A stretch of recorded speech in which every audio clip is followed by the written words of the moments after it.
So you probably have to click an OK button Got it. to Yeah, consent to that. got it. All right, so welcome everyone. Today I am joined by Rich Robichaud. Rich, interestingly, and I belong to same forum, Drew Bay's Hit List, where we get a lot of interesting information, but also we have a connection in that I train the father of one of his clients. And I train Bob, and you train, I'm having a mental block now, her first name. Kendall. Kendall, that's right, who has actually been here and done workouts here as well. Yeah, yeah. So, and Rich Robichaud is also the author of a book, which I've bought and read and found very interesting, called Workfit, a workout guide for office workers and busy travelers. And also is the owner of Essential Strength. It used to be, his business was called Workfit, after the same title as the book, but now Essential Strength. And from the beginning, I know that Rich, as per his book, was always looking for time-efficient type of exercise. And I think that's probably what sort of brought him around to what we do. And I really, there's so many labels for what we do: high intensity training, HIIT, or evidence-based training. I just like to think of rational training, intelligent training. And so I'm going to start off by asking Rich to just tell us a little bit about his fitness journey, if you will. Yeah, thank you. Well, thanks for having me. This is great. And yeah, I'd love to I'll take you down the rabbit hole a little bit of my life. I think, and maybe the same as you, I've always been interested in exercise or sport. It just was built in me since I was born. I remember doing chin-ups on tree branches. Just didn't know anything about bodybuilding or anything about exercise, but it was always fun just to do that. So I started at a very young age and got very interested. And I think it's probably when I started watching movies with Schwarzenegger and Stallone. I wrote that in my book because that was like, holy smokes, look at these guys. They're just huge and larger than life characters. So I thought, okay, and started reading into that stuff. And then I developed an interest in lifting weights at about, let's say, 13 years old, when I begged my parents to get my first York bench with the sand-filled plastic plates. And I just started in my basement, started lifting and exercising that way. Fast forward a few years, I joined a YMCA. I got my certificate through them, personal training certificate, started training people at the age of, let's say, 19, 20, doing different classes, doing personal training. Got very interested in doing that. Took a couple of years off to go to work, well, school and work, and then it got the bug got me again. I just wanted to get right back into that whole fitness industry again and personal training. Joined a local gym, worked there for a few years in a private club, again with doing personal training. From there, I created a sports league, actually, with a friend of mine. We created a league where adults, it was a recreational adult sports league. So we ran things like beach volleyball, soccer, dodgeball, you name it. We kind of organized that for people to come play. It was a lot of fun. And then on the side, I got into actually CrossFit. We can talk about that as well in a bit. I'd like to just to touch on some points there. Got into CrossFit, thought that was the new big thing, enjoyed it. And then from there, I moved on from CrossFit training to, we sold our business. And then I kind of took a year off to write this book. So I'm kind of doing big chunks of leaps and bounds here in years. Yeah. But yeah, I took a year off. I wrote the book. I just took accumulation of everything I knew in my mind. I just want to put it on paper and just in an organized way. And write something. So that became Workfit. And now I spent the past 3, maybe 4 years, I'm at a private club here in town under the name Essential Strength, where I train everyone in kind of this HIIT kind of structured programming. So that's where I am now. So what was your introduction to high intensity training? Is there a particular book that you wrote, or somebody that trained you and gave you different ideas? I can't believe that I've never heard of it before. I didn't know anything about Arthur Jones, Ellington Darden, Mike Menser, Drew Bay, none of these. I didn't hear anything about this. I was focused in a gym and a kind of this environment where everyone was like Schwarzenegger, Dorian Yates, Sean Ray, all the 90s bodybuilder guys, and they were following programs like they would be doing. Bis and tries, chest and tries, 3 sets of this, right? And now I was in it. I was in. Like that was the way, and that's how I trained for years. I kept getting injured. I found that I was, even though I was big, I was probably a lot bigger than I am now. Again, I was in my 20s back then, but I would get injured. I moved on to CrossFit, and I'll skip little bit pieces here. I got into CrossFit, thought that was the next best thing. I was going to be as strong as a Marine. I could outrun and do and perform and do awesome. Got injured there as well. So every time I got injured in either one of these disciplines, I would go back to body weight exercises. I always revert back to push-ups, squats, and the whole thing. And I just felt better. I felt no more injuries, no more nagging problems that way. I tried to find out more information on body weight stuff and how to be more efficient. And I found some websites, I joined some things and tried different things. And it was always about multiple sets, multiple reps. And it got time consuming. It was just as much as I was doing with my bodybuilding type exercises. I came across Steve Maxwell. Right. Steve Maxwell was my introductory. And I found his stuff. And he was talking about, you only need to go to momentary muscle failure. 1 set, it can be done. You can get stronger. You can get on and on. I read his newsletters, interviewed him. I got on, listened to all this stuff, and I was captivated, and started trying it and started to like it. He had mentioned, if you're interested in the stuff, go check out Drew Bay's website. He's got some really good stuff too. Brought me on to Drew Bay. From there, I found the Body by Science book by Dr. Doug McGuff, and then I was hooked. And I was like, this is awesome. It's evidence-based. This makes sense. And as I was trying it and moving slower, I was feeling great. I was feeling much better and no pain. And it just kind of made sense to me. Why am I exploding? Why do I have to go fast? Why do I have to do multiple sets? And so ever since then, I haven't looked back. I'm just hooked on this. And I think it's great for me. Well, and there's a lot of debate. Well, first of all, let me go back up a bit. Is the interesting thing is most people who are not doing HIIT have never heard of it. I think that's the vast majority of people. And of course, I'm going to be 64 years old in a few days. So I remember when a lot of people discovered this through Body by Science.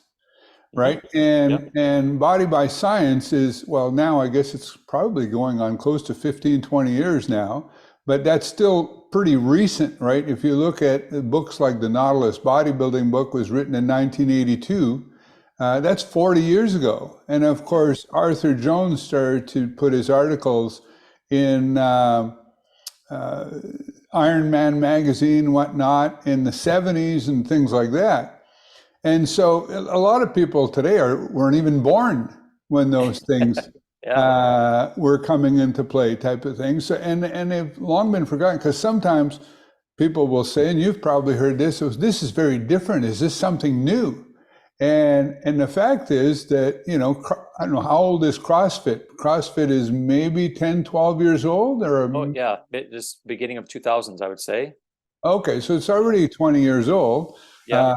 But so this has been going on since about 1972, in some way, shape, or form. And yet, for whatever reason, it's never really made it into the mainstream. Although there are some chains in Europe and things like that, and it seems to be, but it's interesting whether it ever does go into the mainstream. But then other people who have heard of it often, they've heard a little bit about it. You know what I mean? And they make their judgment of it based on what other people have said. Oh, I read a guy said it doesn't work. Or they get confused with HIIT, the high intensity interval training. Right. I get that all the time. Oh, I don't want to be doing burpees and this and that. I'm like, no, it's not that. It's just HIT, high intensity training. It just means we're going slow and we're going to, you go through the whole spiel, right? Of what type of training it is. Yeah. So they get confused with that sometimes. So now, did you actually own a CrossFit business at one time? Did I catch that, or no? So when I moved to this city I'm currently in, I just discovered CrossFit. It was back in like early 2000s. It was still made like kind of underground. You go to a website, it told you the workout of the day, you try and do it, it Oh, busts yes. your ass, right? And then you're laying on the floor in a puddle feeling great. So I would do that, workout of the day. And then eventually the CrossFit opened up in the city. I talked to the owner. I said, I'm really interested. And then I got my certification, my level 1. I did all the certifications. I went to Ohio and worked with Louis Simmons, powerlifting. I worked with weightlifting coaches. I got right into it and loved it. Actually, the community is what made it great. Like working and going through these wars with your fellow friends and stuff, and coming out the other end and high-fiving. That was great. But I trained at this local club for about 10 years. I trained CrossFit for about 5 years. I stopped training CrossFit myself and was just taking on clients in the same area. They let me do personal training in the back, and I did a little bit of CrossFit stuff, but over time, and we can get into this, it wasn't, as a coach, everyone that I trained and every student that came through, it wasn't a matter of if they got injured, it was just a matter of when, because everyone got injured. Yeah. Everyone. So that was a big thing. And in my job, I'm all about safety. I'm all about technique, and they love me for that. I was known for the safety guy because I wouldn't let them continue, or I wouldn't let them go heavier until they could show me that they could deadlift properly, for instance, or these snatches that we would do, or crazy exercises, or these kipping pull-ups. Like if you can't do them right, you have no business either adding weight or anything like that. So I tried to keep everything as safe as I could in that area. But just the whole idea is to move large loads, long distances quickly. That's their thing. They want horsepower. They want to go hard. And I get it. The intensity is what they have, which is good. Yeah. Yeah, They've figured out intensity, no question. Figured out. Yeah. It's interesting the way that history kind of repeats itself. So, I remember this. Now you're using some in your story about years, and you're talking about 10 years and stuff like that. May I ask, Rich, how old are you? I'm 46. Okay, so you look good. I would have gave you probably 35. So good. Hey, I'll take it. If it wasn't for the hair, maybe I'd get away with that. Yeah. So, back in the day, there used to be aerobic dancing, right? And dance aerobics, dancercise and stuff like that. And then you got into the whole thing was low impact.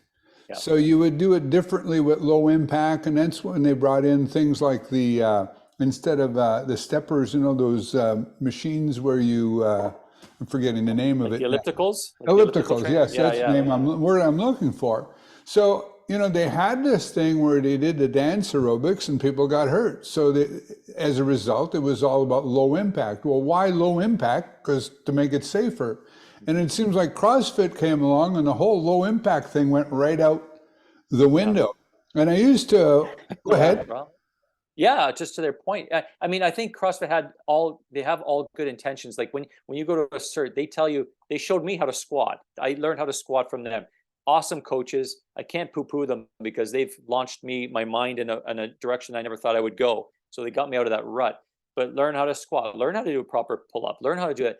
But I think what happens, these other coaches, you can get certified in a weekend. The joke is you could be a pizza delivery guy the one weekend or one day, and then be a certified trainer, open up your own gym and start training people. It takes years of experience to get good at that, as you and I know. So I think, I don't know where I was going with that point, but it's just it can be dangerous. It can be if you're not moving properly and safely. I thought, that was my point. So I think their intention wasn't to hurt, obviously not to hurt people, but to move properly and then gradually work up the weight, gradually work up your skills to when you can. And I think too many coaches are kind of skipping those beats, going a little harder, or they don't progress people or scale, Right. Well, that becomes an issue. You use the word skill. My perception, you've done it firsthand. So of course, please challenge me here if I say something stupid.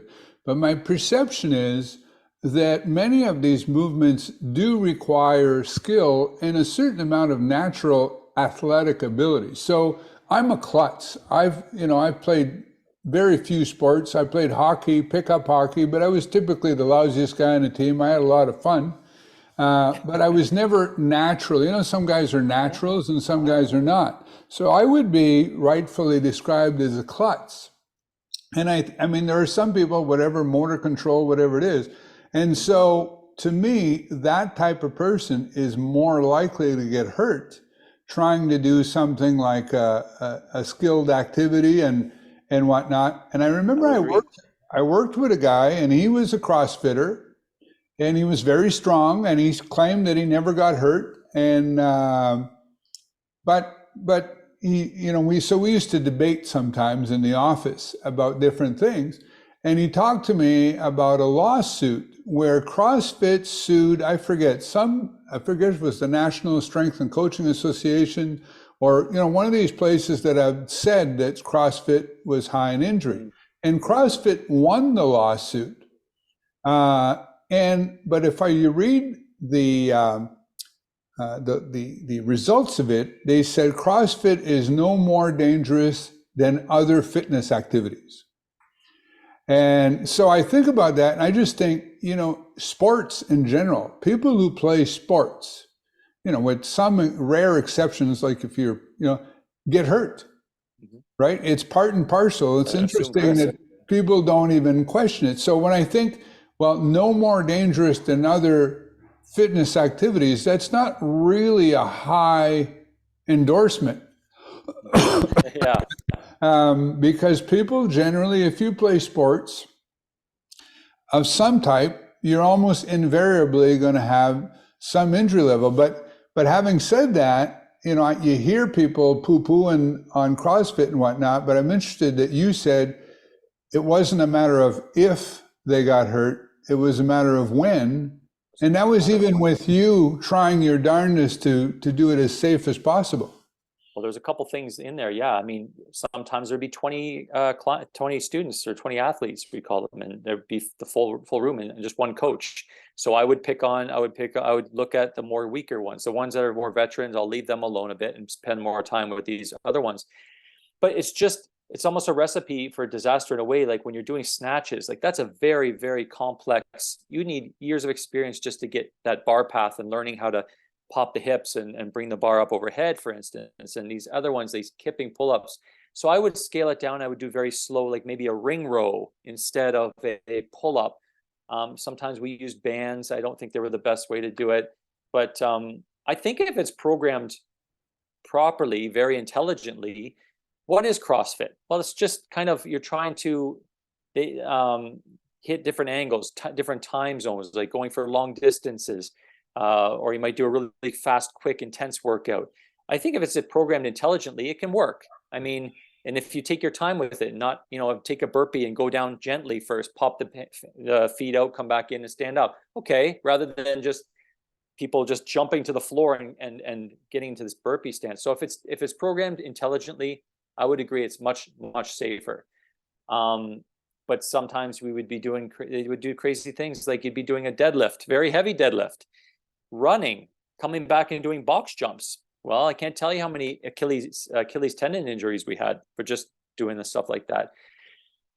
So overall, it has to be programmed very intelligently, but it's still very high demand on the body. You're huffing and puffing and trying to lift these I sometimes think of CrossFit as a sport, because it is, of course, there are championships and stuff like that. So like other sports, I mean, it's something people compete in.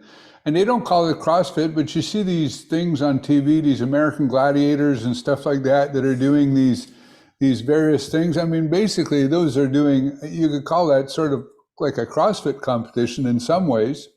Yeah, well, they go through the obstacle course. Yeah, or the obstacle course, exactly. And there's an assumed risk. There's a high risk to reward ratio. You have to figure out if that's what the risk you want to take. How hard do you push in a workout? For me, it was always as hard as I could.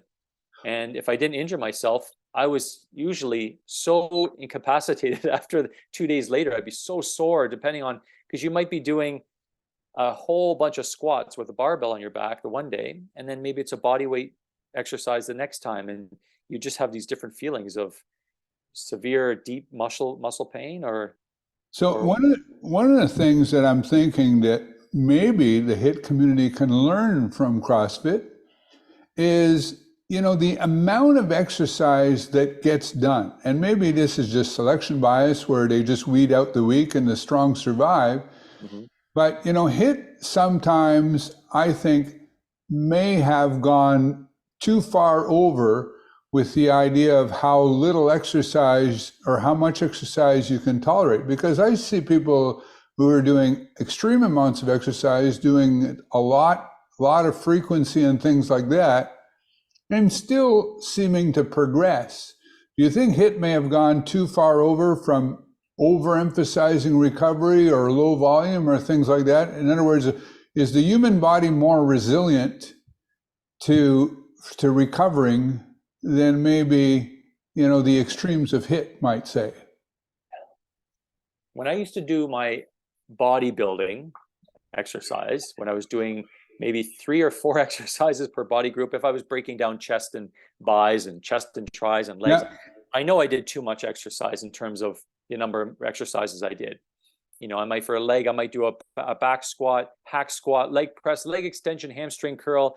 That's all in one workout. And I would be toasted. Like my friends used to get mad at me because that night I'd work out. Maybe we'd go to the movies and go to a club after, and I can't walk. They'd be like, Rich, why do you always pick leg day on Friday? I'd be so sore because it was I killed them. So yeah, I think there's definitely overtraining. I know that. But I think there's a sweet spot. Now, the HIIT training, I do believe that I didn't recover nearly as much as I should, even when I was younger, when my genetics were at the top of whatever my hormones were at that time, because I was training 4 times a week probably, and I'd be in the gym for an hour and a half doing this stuff. So I think I didn't give myself enough time to recover. But I thought I ate really well. Looking back, no, I don't think I did as good as I could. But I think the HIIT, that's my question. I'm looking at, so the other side of the coin is like, I've been doing this HIIT now for a while. I am getting size. I'm still strong. I'm getting stronger. And I take roughly 3 to 4 days in between workouts before I go again. And I have found that I come back strong. I find I'm not sore at all after these workouts.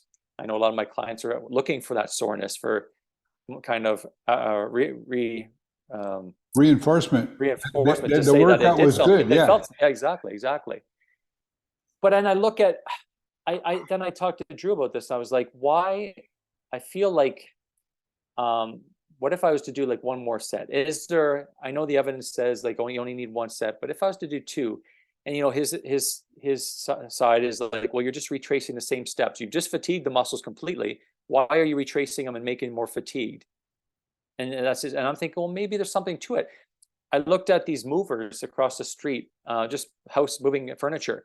They do this all day, and no problem, in and out the door, all day long, every day. The body can adapt, but I think, I'm looking at it, I'm like, these guys are obviously working their butts off, and they're very strong, lifting this weight all day long. So I look at that, I'm wondering, so that's one part of me thinking, maybe I'm not doing enough again. So I think Drew had a great point as well. It's like you do as much as you can that your body can recover from. And if you find that you're weaker the next workout, you didn't give yourself enough recovery, or you're doing too much. Right. Right. Well, yeah, I think that there's a certain dogmatic thing about, oh my goodness, you did a second set, like you broke the rule Yeah. type of thing. And I mean, at the end of the day, I think a lot of stuff becomes hair splitting. Sometimes a client will ask me, you changed the order today. We did the leg press before the leg extension. Last time we did the leg extension first, or whatever, right? Yeah. Or, why did, we change the cadence, or you did that? And they'll say, why? And I say, well, I'll be honest with you, it's just for variety. At the end of the day, it is probably not going to make any difference. Because, like you've got, as long as you're going and you're exercising regularly, and you're not hurting yourself, and you're doing reasonable amount of intensity, and being reasonable, you're going to get results. Now, after that, and it'll depend on the person's goals, right? So some of your clients are not athletes that are getting ready for an athletic competition. They just want to stay in shape. They want to avoid, getting out of shape and hurting themselves. Maybe they want to be safer and stuff like that. I think a lot of these things, like for you and I, because you're your own lab experiment, right? That's right. You're going, Yeah. well, what if I try this? What if I try that? My advice would be try it and see what happens. Keeping in mind that the idea, one of the principles I think behind HIIT, again, I hate that label, but whatever, just for the purpose of talking, is to make your body stronger without destroying it in the process. Correct. Right? Because there are a lot of ways to make your body stronger, right? Those movers, they do it every day, but I'm going to bet that those guys who do that for a living probably wind up with some issues at some point 100%. from doing that. But, is it fragile? Like, is that second set going to contribute a lot more to your results? Not, but I mean, is it going to also halt your results? And to some extent, you're going to do, because, within the HIIT community, you've probably watched that video with Drew and Jay Vincent, where they were sort of going through all the myths and stuff like that. Yeah. Uh-huh. And I don't know if Jay Vincent will watch this, but, I just recently watched him doing a YouTube video where he's doing negative only training. And if you ask Drew about negative only training, he'll say there's nothing magical about that, and pushing yourself and doing negatives at the end is a waste of time. But Jay is doing it. And so is Jay wrong for doing that? I know that Jay, when I see him, you're supposed to watch your breathing, stay calm and control. I look at Jay and he's always making faces and groaning and like everything else. And I'm going, yeah, okay. So, but at the end of the day, these things going to make a difference, or am I guilty of the hair splitting when I look at that? Yeah, I get asked all the time too, like, and even on forums, like, why are there no bodybuilder HIIT guys? You don't see many of them. But then you see guys like Jay Vincent, he's ripped, he's big, and he claims he's only doing HIIT, right? Then you have Mike Menster, of course, and Dorian Yates. I mean, these are three, but it's like, it's not mainstream. But I wonder, again, before we recorded, we were talking, and I wish I could go back in time and parallel myself when I was doing before with HIIT, do the same thing when I'm at my peak hormone levels, and see if I would have been as big and as strong as I was in my 20s. Yeah. And then I'd be sold, of course. Then I'd be like, okay, yeah. And I probably would. Who knows? I'm not sure. Well, the challenge with being our own experiment, which we're all doing, is we have no control group. That's right. Right? So, you want to do, we talk about that second set, you know what I mean? Because you could say, well, I'm going to try a second set for a month, then I'm going to go back to one set for the next month, but it's not going to be the same. You'd have to have a twin brother. And both of you sort of experiment in different things. So you won't know. And at the end, like I say, if you were training for a competition, right? Where, depending on the sport, where fractions of a second or fractions of a pound or whatever, we're going to make the difference between a gold medal and not placing, then this hair splitting stuff becomes more important. Mm-hmm.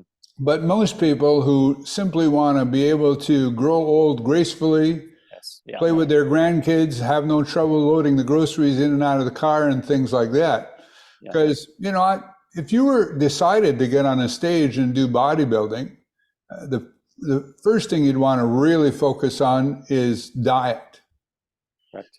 Right? And then after that, I don't know to what extent when bodybuilders are getting ready. And of course, the bodybuilding is because it's muddied because A, drugs, and B, you've got genetics that are really efficient in doing that. So I look at it and I go, like you talked about the guy. So, you know, I don't know if you've ever heard Mike Menzer talk about a callus. He uses or Yeah, you've heard that in analogy. callus.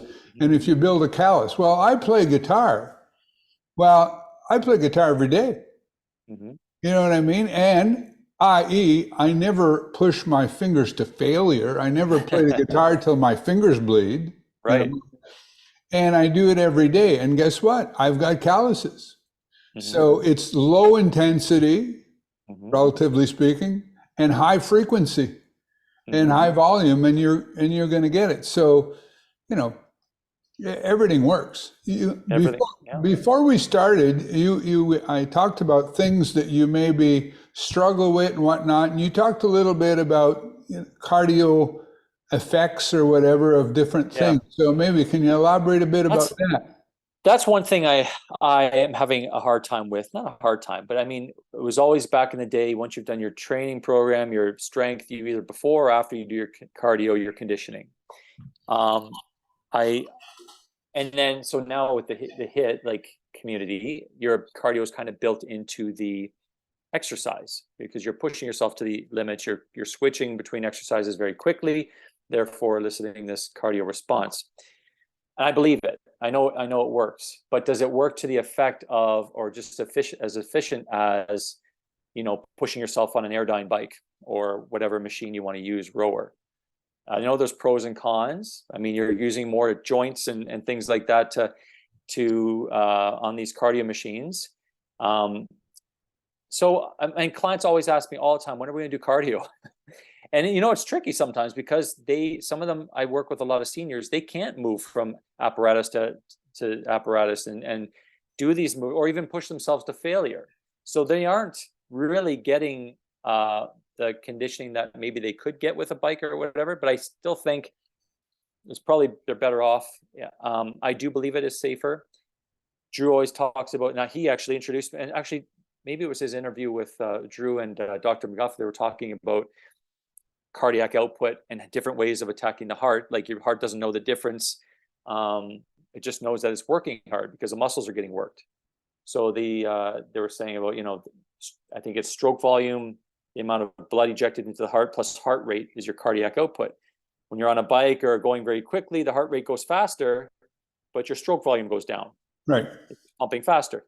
On the flip side, if you're doing stuff like HIIT and you're squeezing and getting this venous Venous return, return. Yeah. yeah, and the heart more blood being injected into the heart and ejecting out, causing a higher stroke rate, but now your heart rate comes down, but the level of cardiac output is still the same, so it's still efficient that way. And I do believe it. In fact, I'll share a quick story with you from things I've learned. I have been doing obviously this HIIT for a long time. I started doing these time static contraction only exercises, and this was an experiment. We talked about experiment. This is something I did on myself.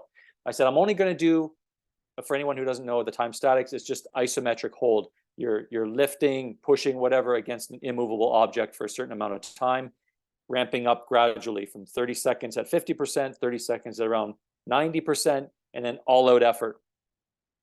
And I've been doing that, and it's destroying. Like, I mean, at the end of the workout, you're not moving at all, very safe, but man, it's very taxing. And I did this for maybe 2 workouts a week for 2 months. And I said, okay, now my goal is to go back to the work that I was doing previously. I'm going to see if I can still lift the same weight that I did before I did all this, see what that workout looks like. And lo and behold, I was stronger. I was lifting. I was pretty much, hitting my plateau with these exercises. Same day as every exercise, 10 squats, minute and a half, whatever it was. Use the same weight. I squeezed out 2 or 3 more repetitions in some. My time under tension was up maybe 10, 15 seconds. And I was like, wow. And I wasn't even as huffing and puffing as I was with the time static stuff. But the one thing that I did notice is the next day I could barely move. I was so sore. And that's because I didn't have any eccentrics. I wasn't breaking down the muscle as I was with dynamics, right? So it was very interesting to me that I got stronger and my conditioning was great. So on top of this, going back to the cardio, I have a Concept 2 rower in my garage, and I was going that, and I kind of know what my range is. I kind of know what watts I can do and how long I can go. So I challenged myself.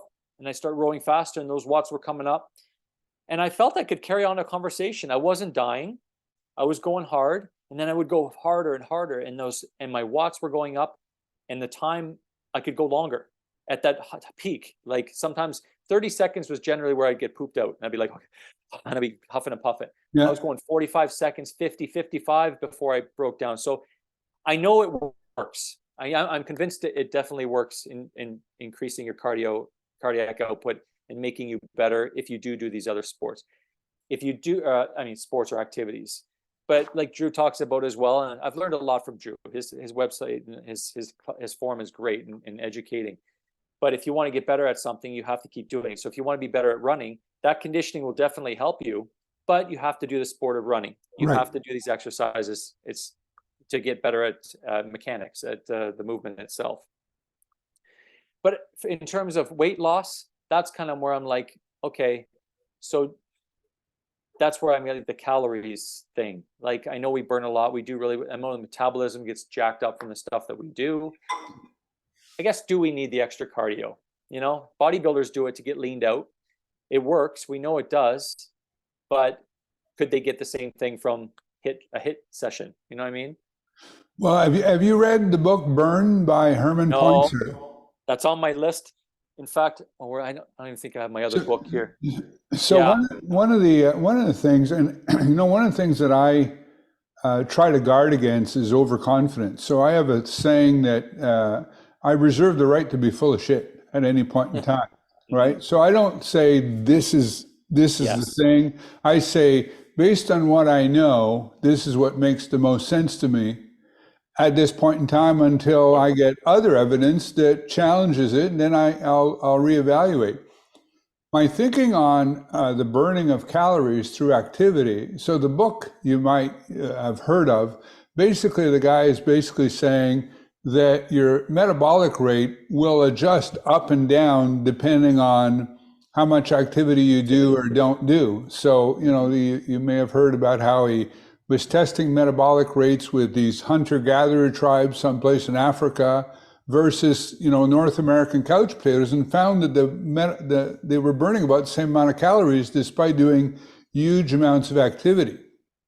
So it adjusts itself the same way as your body temperature adjusts itself. But here's what I suspect that may have been missed by that, is your body temperature adjusts like minute by minute, right? Like if you go out in the cold, you're going to start shivering real soon because you got to do that. If you get in real hot, you're going to start sweating real soon, because if your body temperature goes up or down by any significant degree, you're in trouble from a survivorship point of view.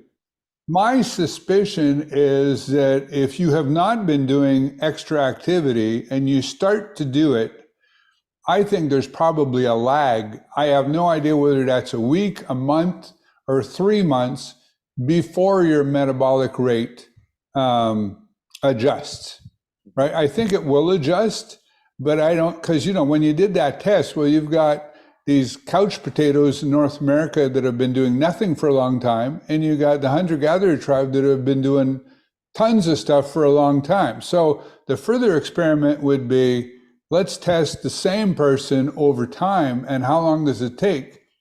Because you'll notice people who want to lose weight, and I think it happens when you cut your calories too fast too, is that at first when you either cut calories or increase activity, i.e. create a caloric deficit, you lose weight.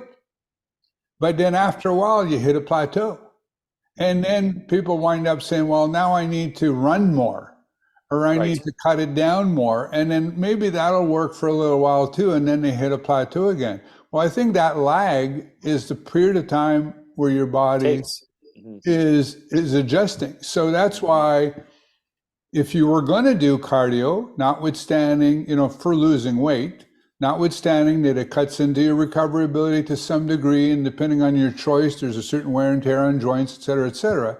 But if we just eliminate those and just talk about, to lose weight, to me, the thing to do would be to do it for a couple of weeks and then not do it first. You know what I mean? The same thing when you're doing caloric deficit. I believe it's been shown that cheat days help. right? Because you're trying to trick your body to not get used to it, or fluctuate your calories up and down as you do that, because you're trying to trick your body to not get used to it, because your body is extremely efficient at adjusting. Sure. No, for sure. You know what I mean? Adaptation. Yeah. So that's what, and I think that, if you're getting ready to get on a bodybuilding stage and you've not done cardio for years, and a month before you get on the stage, you're trying to lose a few extra pounds and you throw in some cardio, I think it'll probably help. But again, reserving the right to be full. But if you do cardio all year long, really soon, I think, because I've known people, and you probably have too, who do tons of cardio and still suffer and still struggle with their weight. 100%. I saw it all the time in CrossFit. They would come in, maybe an overweight person, they do the exercise and they would lose weight, and then they were stuck there they couldn't do anymore. They couldn't lose anymore. And then I think you're right. And I think all the research, it comes down to diet. It really does. I mean, we know this. You have to create that deficit. For me, I've been trying to lose a little bit. I mean, I'm already lean, but I want to get in the low double digits. I've been like 12, maybe 11, 12%. But I'm having a hard time because my body reacts strongly. I'm so hungry.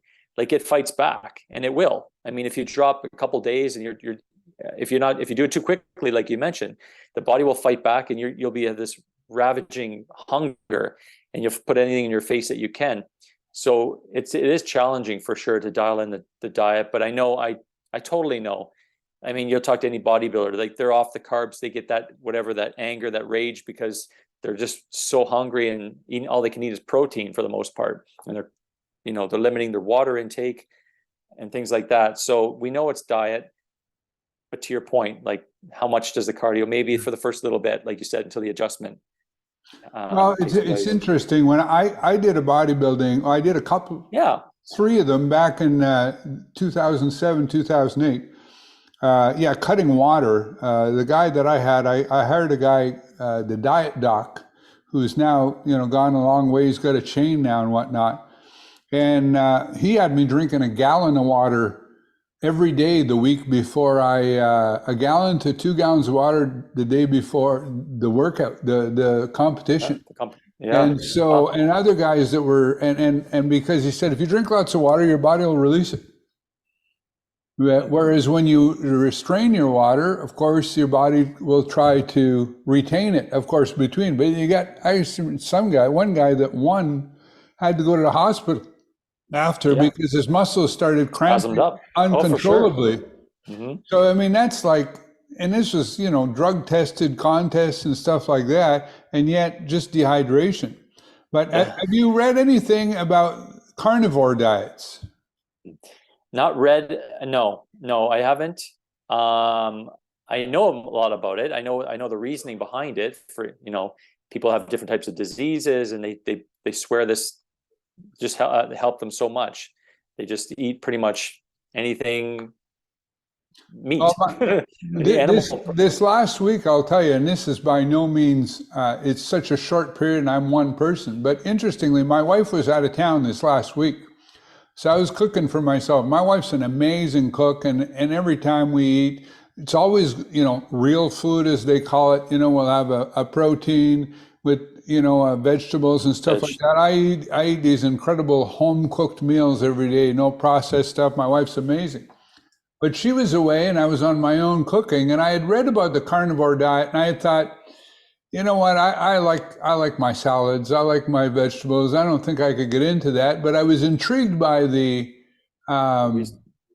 the reasoning and the thinking behind it. So I said, I'm going to try it. And I wasn't completely strict. There was some fruit here and whatnot, and I wasn't going to let it go bad.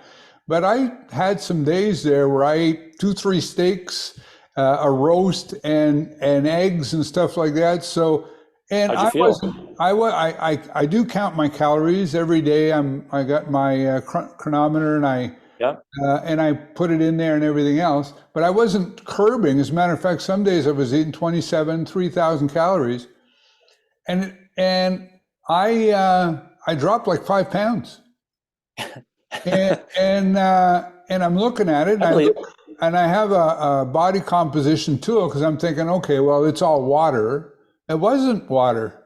You know what I mean? So it's interesting. Now, by the end of the week, I got to tell you that um, I was craving some vegetables and some stuff, but I thought of it. I'm going to experiment with uh, like I have a certain weight now. I know you saw at one point I was going for 170. Now I'm going for 175 because I think that's a better weight for me. Mhm. Easy. This morning I'm 173.6. So I'm actually, I have to eat more to get to my Yeah. 175. So I'm thinking on days when I get above the 175, 76, 77, I'm going to experiment with, I'm going to have a carnivore day Mhm. or however many carnivore days to get below, and then the rest of the time. How so I'm a firm believer in, I believe we need the meat to get our the correct amount of protein. This is just me. I tried vegan. I went the opposite. Whoop, other side. Been there. Because I went to the doctor, had some blood work. He said your cholesterol's through the roof. My triglycerides were perfect. My creatinine levels were great. Everything else was checking out, but my cholesterol was too high. So I'm like, shoot. So my HDL was okay. It was high. That's where you want it. But my LDL was also very high, making my total cholesterol high. So I was very concerned. I'm like, my wife's like panicking, like, you're going to die and you're eating 20 eggs. I'm like, oh, just so from the different podcasts I've listened to, the research, the doctors, they say that you can't really look at the cholesterol. Like you need cholesterol. Your body's like, that's what we need.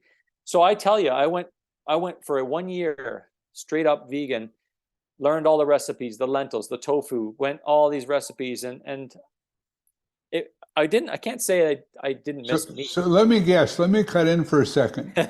Yeah, Your LDL went down, but your HDL went down too, and your triglycerides came up. Am I wrong? you're right. I don't know. I'll have to go back and check the triglycerides, but yes, both cholesterol went way down to like 2 or something, like very low. Including So I was your like, HDL. yeah, which you don't want, Right. right? So I was like, this is good, but honestly, and I'm not just saying, like, I did not feel good. My stomach was always bloated and felt weird. I was putting on weight and I lost mass because I measured my arm, I measured my body. I was losing mass, even though I thought I was eating enough protein. I had tons of tofu for my eggs, like it was all tofu, and I did the lentils and the what was this? These types of bean, every type of legume you can think of. Yeah. And I didn't even realize how much protein was in them when I looked at them. Like that, great, but you got to watch that protein doesn't mean they have all the branched chain amino acids in there. So you have to mix and match. And maybe I wasn't doing it right. And I'm not saying it doesn't work, but for me, I didn't do it. Maybe I didn't do it right, but I just didn't feel good. After a year, I said, screw it. I have to introduce some chicken or something. And as soon as I did, I felt better And instantly. let me guess. After a year, the first time you had some meat, was it like manna from heaven? Was it like your Oh, body did? No, you didn't like it yeah. at first? Oh, I loved it. Oh, yeah. Yeah. And I don't understand how, I mean, for something, I mean, yeah, like I can't go past the grocery store and see the prime rib cooking there. You smell it. Like how, as human beings, what are we supposed to eat? Like Yeah. honestly, if you think about it, if you go back in time, what the heck are you supposed to eat? Like Ted Naiman. Have you heard of Ted Naiman? Yeah, read his book, PE Diet. I've had his book too, and I think that makes a lot of sense. He said if you were dropped in the middle of nowhere with a loincloth and a spear, you're probably going to kill something and eat it because 90% of the plant life is poisonous, which is true. And you're going to have to gorge and you're going to have to find things like bark. Like, what are you going to eat? Like, so it just makes sense to me. We have to eat animals. Now, mind you, these days, cows are fatter. There's a lot more fatter Right. animals. So I think um, it's funny enough, I was listening to his Joe Rogan podcast and he had Anthony Kiedis from the Chili Peppers on there. And he said he was having all this problems with his diet as well. He went to wild meat. So he said he was told to go like wild game, like get the emu, get the, venison and things like that and eat it because it's much He can more. afford it. Yeah, he can afford it. Exactly. Yeah. So, but they said, and other people have claimed this too, like the wild meat. So it's the leaner meat, eat as much lean meat as you can. And it's better. And Ted, I talked to Ted and I was saying, yo, like my fat is higher, like, or my LDL's higher, and he's like, okay, well, trim off don't use fat. I mean, don't eat like things like bacon. Get rid of the cheese, maybe have turkey bacon instead. Eat leaner meats. And so I tried that, and sure enough, my cholesterol did come down. Even like my LDL, my HDL stayed high. So I think that's my problem. I have too much of the sauces with the fat, maybe too much of the fatty meats like the prime ribs and things like that. And the other thing is, because there's controversy as to whether LDL truly is heart disease, right? There are a lot of people that say it has more to do with inflammation, often caused by eating too many carbs. Yeah. So, well, I think nutrition is, think about, people say, let's not talk about religion or politics at a social setting because it's so controversial. Nutrition is a close third. Right up there. Right? Because people will feel really strongly about it too. But I mean, there's certain things, and again, reserving the right to be full of it, as I said earlier, there's certain things I'm pretty darn sure of. One of them is Ted Neiman's book where he says foods that contain carbs and fat in the absence of protein are trouble. Second one is getting enough protein. Because I always thought, back in the day, the muscle magazines were selling protein powder, and people were saying that's a waste of money. It's so easy to get all the protein you can from chicken and steak and all this stuff, and why are you wasting your money on protein powder?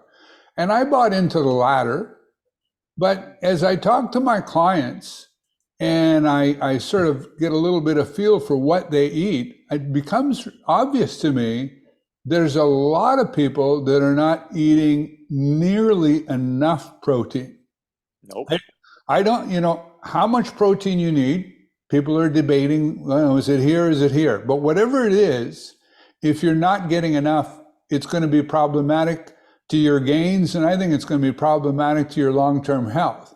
I think once you get to that with a little surplus, I don't think having extra is going to make much difference. But somewhere in there, and I'm surprised when I hear people coming and I say, what'd you have for breakfast? Well, I had a bowl of cereal. I had a muffin, whatever. Yeah, and when I tell them, try to get 160 grams of protein a day, they go, ooh, that's hard. Yeah. And really, if you think about it, and try to, especially with older people, because we don't absorb as well, try to spread it out throughout the day. Because, at supper time, if you have some chicken, even a 6-ounce chicken breast has got like 50, 60 grams of protein. Yeah. But it's the breakfast and the lunch type of thing where people often don't. So I do think Ted Neiman, absence of protein with fat and carbs in the same meal. The trifecta. Those are dangerous. Yeah. Right? No, absolutely. So, and I have the same problem with my clients, trying to convince them to eat more protein. What was interesting from Ted, what he mentioned, is that your body will keep eating until it gets the protein it needs, even if it's through the carbs or that, because everything has a little bit of protein for the most part, but it'll keep eating and you're basically starving yourself. You're filling your belly, you're getting that satiation for a little bit, but you're starving yourself because you're not getting what it needs. Yeah, absolutely. And oftentimes, like I had one guy, young guy, because young people these days, sometimes, by young, I mean people in their 20s, I find many of them have horrible diets. And maybe, sometimes, of course, protein, especially fresh meat and stuff like that, is expensive. And some of these processed things are cheap, right? And this one guy, he's getting stronger and stronger and stronger, but not really putting on much in the way of muscle. And then, because I had the InBody tool at the time, I have a different one now.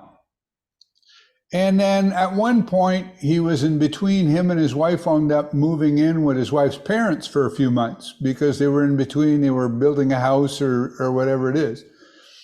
And all of a sudden he starts putting on muscle. And I started saying, all right, what are you doing differently? Well, he was eating home cooked meals, right? He was having roast beef and stuff for supper and stuff like that. So right away, it made a huge difference as opposed to, eating those noodles in a little pack there that you boil in water and stuff like that. So It's night and day when you can dial in your diet, and I know this firsthand, and I'm so bad, especially Halloween just passed, and my kid's candy bag is saying that if it's in front of my face, it's too much of a temptation. I will grab that cookie. And then I have that sugar and I need more and more. And it's cocaine. It really is. yeah, But yeah, if I chuck that stuff out, if I'm really diligent and I dial in my food, I'm humming. Like my workouts are perfect. I feel great. It's amazing how the change you feel. And so that's with my animal proteins. And that's with, like you said, filling up the plate, the rest with like kind of veg and maybe some starchy carbs, maybe a piece of fruit here and there. I'm perfect. My sleep is better. Everything is just, I feel better. So I'm convinced that, yeah, you got to keep your protein levels up high for sure. For sure. yeah. And it's interesting. I made the assumption that most people did that effortlessly, Yeah, I know. but many people don't, which is where maybe the protein powder can come into play if it's going to help them to do that. Or, things like Greek yogurt, you might as Yeah, well, is just as good as protein powder. It's basically straight protein. Some people have trouble with dairy, but if you don't have any problems with dairy, shovel that in for sure. Yeah. yeah, yeah. So now, you right now, you're training people both on Zoom because I know Kendall is from Manhattan, I believe. Yeah. And Yeah. so, have you found Zoom to be an effective way to train people? 100%. Yeah. At first I was very apprehensive. I had to do it for COVID because I lost all my clients at the gym. They were up for trying it. Well, some of them were up for trying virtual. So we gave it a shot. And it took a little while to get used to it because now I'm on a 2D screen. I can't really look around and things. So I had to look, it was that part of it. It was the setup, making sure that you had the camera set up in the right spot, not too close, not too far. That was an issue. So once we got kind of used to that flow, it became easy. And it does work very well. Now, I have to be, as a coach, I have to be very good with my words because now I can't say, now watch me, and I lay down and do it. I can for the most, Yeah, somewhat, but I have to say, okay, now really squeeze your shoulder blades together. Okay, now, and use a lot of analogies that they understand while they're not looking at me, so a lot more talking. It's a lot more exhausting actually doing virtual stuff. But no, it's worked out fine. People dig it because they can work out in their own home with the equipment they have. I just have to take a look at what they have, and we just work around those limitations. And no, it's worked out very well. So I do virtual, I do in person, and now I've started going to people's houses for people who can't. They're just stuck to their desk and very right, busy. So I'll take off and go down there, and they pay the extra, a little bit extra to do that service. right. Yeah. One experience that I had is, and I've done time static contraction for individual exercises here and there. Of course, for adduction between my knees, I don't have a machine that does that, so that's Yeah. what I use. But I've rarely done a full workout using time static contraction, which is, as you explained earlier, you're holding the weight statically and graduating from a modest effort to a significant effort to doing the best you can. And I remember one particular time, it's not the only time I did it, but I remember the first time I did it, I told the woman on the Zoom workout, I'm going to do your workout with you. Because sometimes when you're watching somebody do it, part of me was kind of questioning, am I really giving people enough value? Is this workout hard enough? And I'm kind of questioning whether or not, they're getting the value they would get if they would come in here and do Sure, the with all the workout. machines. Yeah. And then when I did it, about halfway through the workout, I'm thinking, who the hell's stupid idea was this? You're huffing and puffing and can't, yeah. I'm just about dying type of thing, and I'm fighting the temptation to fake it for the second half of the workout, and pretend that I'm working hard type of thing, because I'm going, this is really demanding. To that point, though, you'll have the opposite effect. I'll say go 50%. Well, 50%, what is 50%? They might be like 30%. I'll say, okay, I have to watch their breathing very carefully. Okay, now go a little harder. And then they're still like very like statuesque and kind of looking around. I'm like, harder, because you get to know them, right? So they Yeah. won't even take themselves a lot of the time, at least at the beginning, to what they need to go to failure. Have you met Kendall's dad? No. So Bob, who was just here this morning, nice fella, but and you know Kendall is type A personality, right? She's a Well, go. where she gets it from, right? So I Okay. get him, and I'll get him to do 50%, and I'll say, "Don't do too much too soon." He says, "I'm saying," he says, "I'm cramping up. My calves are cramping up." I said, "Well, you're just warming up now." "Oh, I'm way beyond warming up. I'm doing it, right?" If he Yeah. watches this, hopefully he'll have a good laugh at this. And he's right into it. And so it's very subjective. I have other people when they're doing 100%. That's why, you know, it's interesting. Drew is talking about having these things to measure. Scales. Yeah. Yeah, and Beautiful. I've got a scale that I use, and for some people to do certain things, and it's quite interesting. People do react to getting the feedback too when Yes. you give them a target. Love that idea. Love that idea. And then having that immediate feedback. I have a couple crane scales at home. I just can't see them. So I'll have my son, if I'm doing, say, a biceps curl or something, I'm like, okay, what is it now? Yeah. Okay. What is it now? You know, I'll have him read out the numbers to me because I can't see them. But for that reason, to see if I'm improving in the force out, because I know they're getting stronger. If they put everything in their gut into it, that force output is going to show on the scale, and they're going to be able to hold that for longer periods of time. And I wish I could show them that feedback, because then that would be even more buy-in for that particular type of exercise. Because if they can't see things moving up and down, they might be, you know, they Well, might not there's think a it's any worth. guy, I don't know if you go to the post, Daniel Thompson. He's on the hit list as well.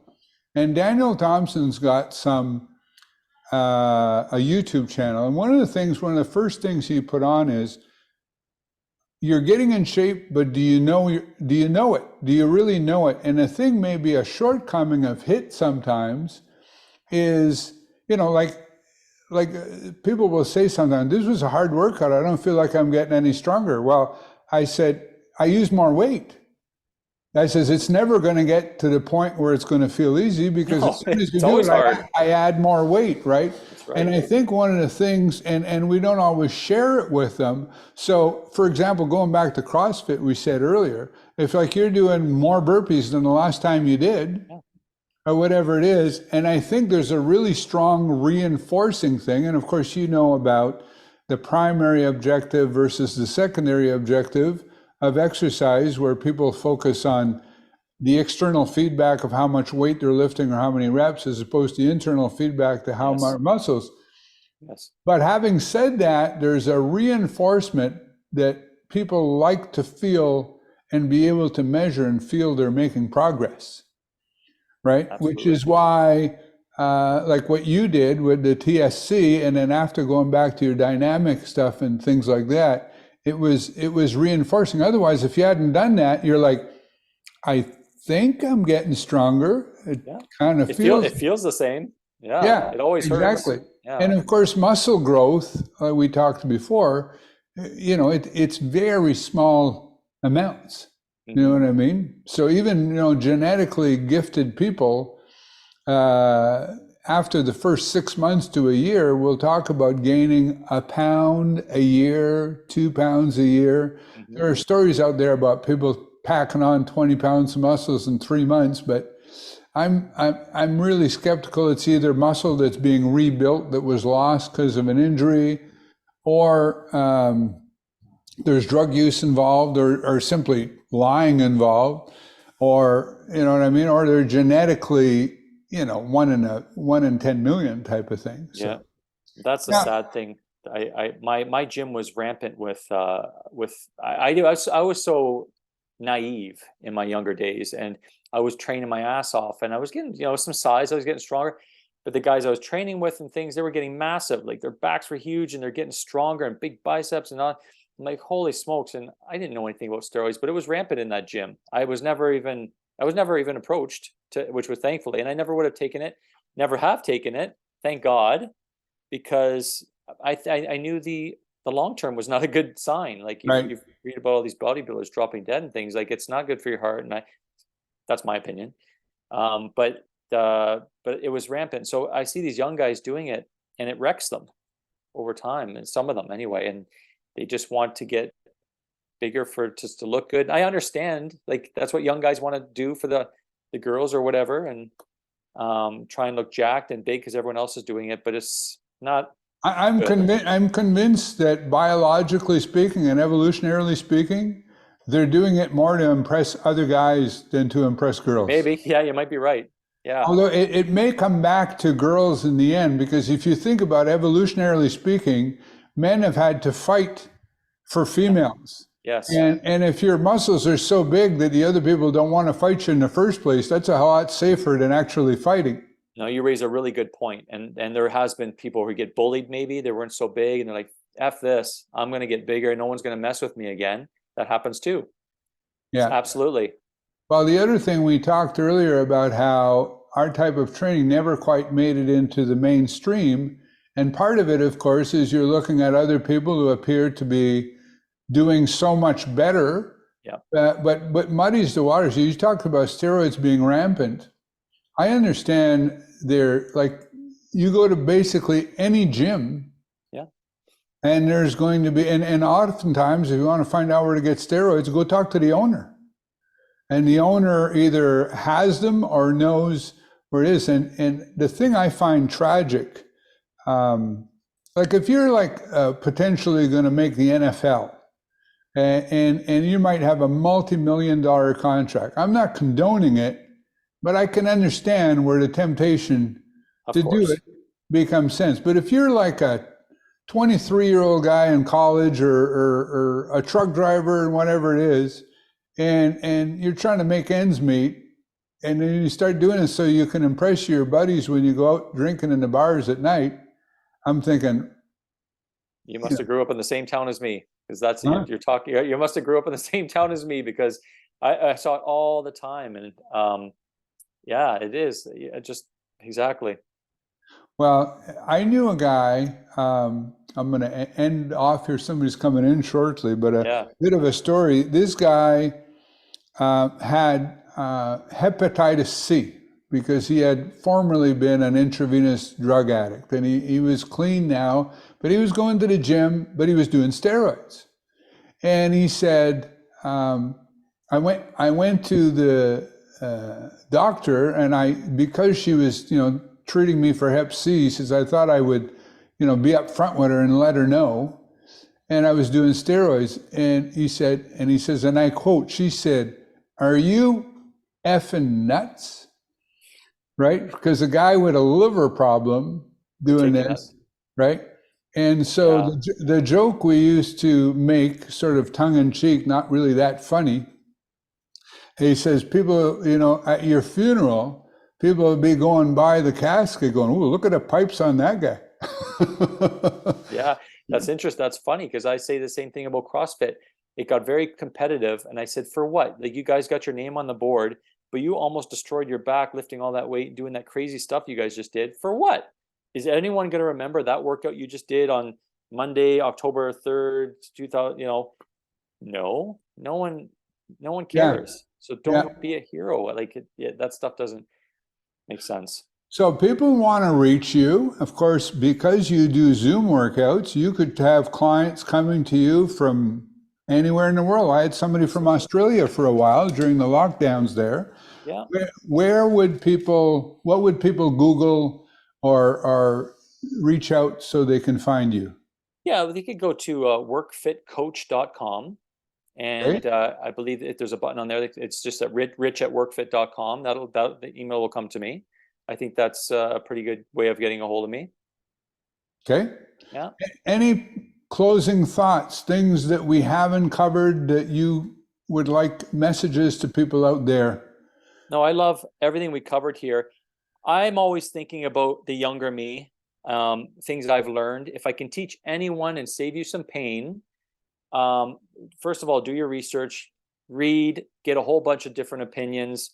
The things that work you'll be starting to hear more of it. Like, you'll start to hear the same things being said, because intensity is key, consistency is key, and just progressively trying to get stronger. Those are key. Like we talked about, anything will work, but be easy on your body. You don't live forever, and it can be a long life if you're in pain when you're older. So yes, you might look sexy and great on Instagram doing these cool handstand push-ups and all this bar work or whatever you're doing, but save yourself the pain, do it properly, learn how to do it properly. And if you want to use a good resource like Drew Bay or your instruction, like from the HIIT community, I know that is awesome. So from all my 40 years, I'll say 30 years experience, this is definitely the safer way to go. So just take care of your body. All right, that's nutrition too. Yeah, that's a great message. I appreciate your taking the time today. I knew in the beginning you were reluctant because you said, "Well, I'm just a newer guy and whatnot." So you definitely sold yourself short. I think you're very knowledgeable, and I've truly enjoyed you spending the time with me. And I look forward to talking again on the forums in the near future. You bet. Well, thanks for having me, Rick. It's been a pleasure. Nice to see you in person. And yeah, I hope we can do this again. All right, sounds good for sure. Bye for now. Bye for now.